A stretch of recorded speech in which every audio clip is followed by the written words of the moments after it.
Well, Ranjna Patel, you are Director of East Tamaki Healthcare and you've done so many things with your life.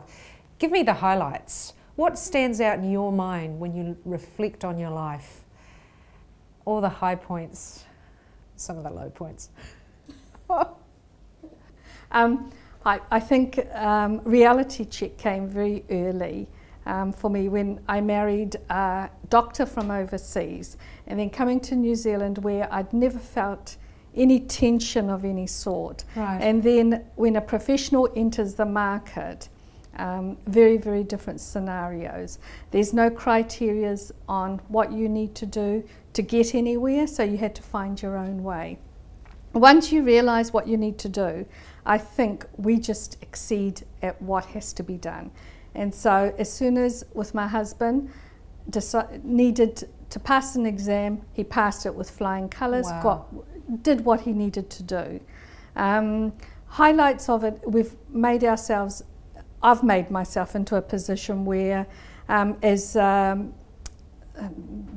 lady that's done Kiwa says, you make your day of independence. Yes. I think I've reached my day of independence. I can do what I want, when I want, and how I want. Oh, Ranjna, and so that's my highlight. That is the definition of retirement. It do is. What you want, when you want, and the amounts that you want. That's How did you get here, love? Because that's where we're all trying to go. Hard work, you know Yeah, that. I do. It's not easy. I do. And so I think just perseverance at what you know, what you can do, and you do what you can do best. You don't try to do everything. So you're a director now, so that means you're involved in governance, so you don't do the day-to-day running? No, I do very little of that. I do external negotiations.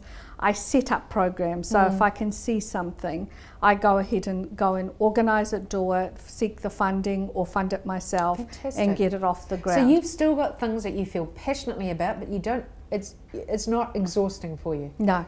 Yeah. I enjoy it. I enjoy my 7 grandchildren. I enjoy what I have to do. So I worked myself out of working, which I think is my ideal position to be in. So what makes you so successful at doing that? Because working yourself out of working is hard. Usually what happens is when you try and get out of working, everything collapses. How did you make sure that everything kept working, but you weren't? I introduced my son into the business. Okay, all right. And he was gorgeous and very talented, mate. No, I think having succession planning, being able to delegate jobs, you oversee them once or twice, but then you just let go. Yes. And people will make mistakes, but you at least guide them in the right way. Right. I have, to this date, even like today, I will sit in on final interviews for all personnel, even with an organisation our size. How big is your organisation? With the East Tamaki group is over 300 staff, but with the White Cross it's 800 staff. I haven't got that all yourself? The 300 we did. You must be so proud of that. Yeah, we are very proud. Do you feel good about that? We do. And we've done something that's very unique in the South Pacific. In making doctors work together. Getting professionals to work together is very hard. What was the key to that? I think respecting them and sharing. I think if you share what you gain, you get loyalty. Just like this weekend, I congratulated 2 of my doctors for being with us for 20 years. Now they started as fresh doctors.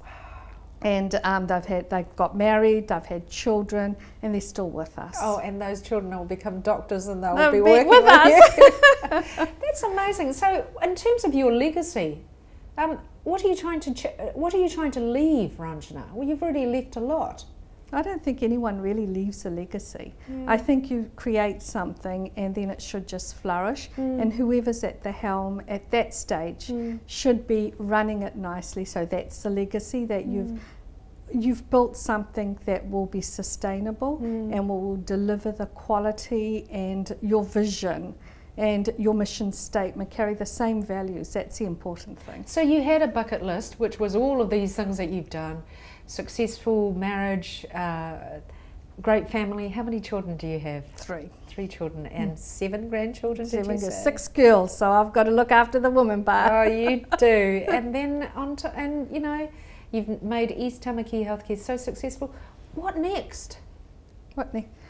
My passion for the week? Yes. My passion for this week is a young man came to me to say, well, the police first came to me to say that, did you realise that South Asian men in counties, Manukau in particular, breach the protection order the most, purely because once a protection order is given, they've got nowhere to go, or the community, they're ashamed to go into it. That can't we do something for them?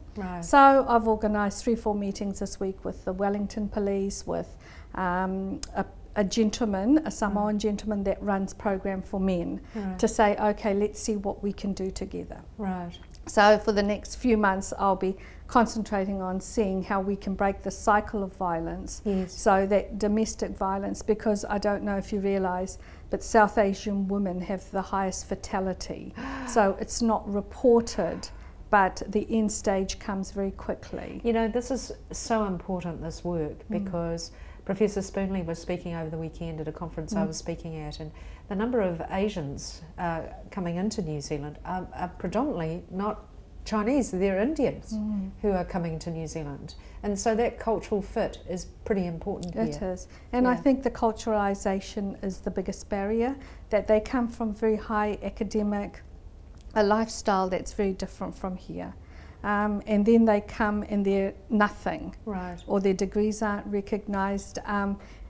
As Justine Munro said to me, you know, Z must have the most educated forecourt attendance in the world, because all these overseas people that have graduated can't get jobs, but that's all they can do. We need to change the culture, don't we? Yeah, and so, you know, they lose all self-esteem, and for most men to be the breadwinners, to be, they've come here for a better life, and they end up being at the bottom of the scale. So it's very tough on them to adjust, which is no excuse for what happens, but you can see the circumstances why it's happening. No, understood.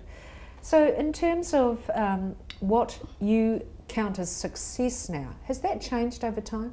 Your definition of what succeeding means? No. I think we started with the basic values of, if you look after your patient, the business will look after itself, because in medicine, I don't think you need a good marketing tool. You need good customer service, because someone will say, ask someone, do you know a good doctor? And that marketing tool, if you've looked after that patient, is your biggest asset. And we've stuck to that basic philosophy. So in terms of your grandchildren now, when you look after your little darlings and you talk to them about life and living it to the full, what do you tell them? I think they're very young. They're below 10, so it's encouragement. My oldest one went for her interview at St. Kitts today, and so she came over to say, oh, can I just do a little prayer in our temple? Just so that I say everything right. But, you know, it's not the things you do consciously, you set by example. So if you, I think you can tell a child, do this, but if you don't do it yourself, it's not going to have any value. So what they see from your actions, they still see us working, they still see us doing all the community things. And that to them is what's normal for us, and hopefully that will be normal for them. So what do you do when you've been so successful? Because if you leave it all to your children, it will destroy them. I mean, when you're sorting out your will and thinking about, you know, life and all the rest of that, how do you make sure that you apportion everything so it's fair, but also apportion it in a way that doesn't destroy anybody? We do a lot of community things that it's not. I don't think giving someone a silver spoon is going to work. They're already being brought up in a well-to-do environment, which is very different from what we had.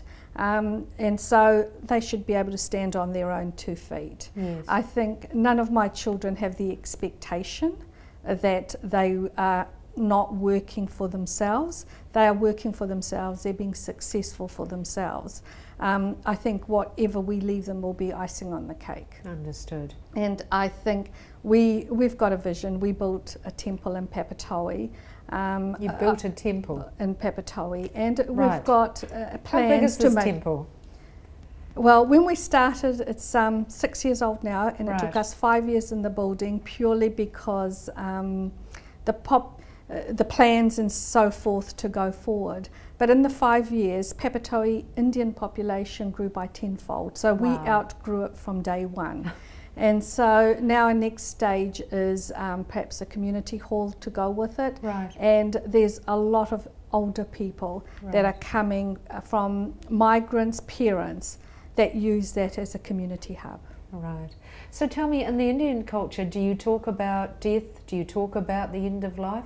How do you deal with that issue culturally? I think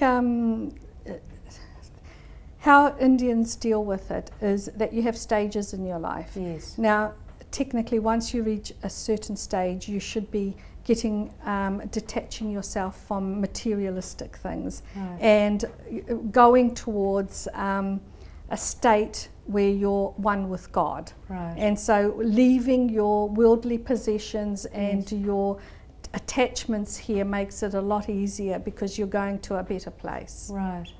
Oh. So is your culture comfortable with talking about it? Is your culture comfortable with preparing for it or not? Because a lot of Asian cultures aren't. No, I think we all talk about it, but actually preparing for it. Yes. When it comes to the crunch, it's the hard part, whether you can let go or not, Right. whether you're at peace with yourself. It's individual. Right. I don't think any culture really talks about it. And it's just human nature. I think if someone's got cancer and they know they're going to die, but when the eventuality happens, it's still hard to accept. But when I think about you, I feel so good in my heart. You're in a very good stage of your life. I can see that. I'm in good retiring age. You're not ready to retire. But I can see you having fun. I'm having fun. I'm enjoying it. Good. You deserve it. Thank you for your time. Thanks, May.